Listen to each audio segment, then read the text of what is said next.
हिंदुस्तान की आजादी के 75 साल मुकम्मल होने पर बनाए जा रहे डायमंड जुबली तकारीब के ज़िमन में सनत नगर डिवीजन के अलाउद्दीन कोठी मुस्लिम बस्ती में सीनियर टीआरएस कायद मोहम्मद ख्वाजा और मोहम्मद जाफर की क़यादत में एक कल्चरल प्रोग्राम का इनेकाद अमल में आया। इस मौके पर सनत नगर कॉर्पोरेटर बाल रेड्डी मेहमान खुसूसी के अलावा सीनियर टीआरएस कायद से सिराजुद्दीन, मिर्जा खलील बेग और सैयद रियाजुद्दीन के अलावा दीगर मुकामी नौजवानों की कसीर तादाद ने शिरकत की। इस मौके पर दावत ताम का इंतजाम किया गया था।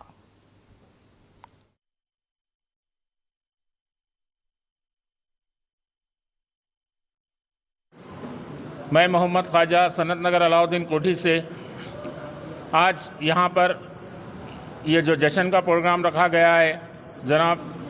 तलसानी सीनियर यादव साहब जो हमारी कॉन्स्टिट्यूंसी में इस प्रोग्राम को अच्छे से सेलिब्रेट करे,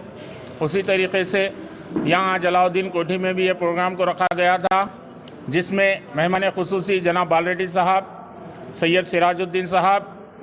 और हमारे मिर्ज़ा खलील बेग और आसिफ खान, ये तमाम रवि, ये तमाम लोग सीनियर सन्ना ये लोग हमारे पास तशरीफ़ लाए, हमें हिम्मत अफजाई दी कि प्रोग्राम अच्छा हुआ यहाँ और यहाँ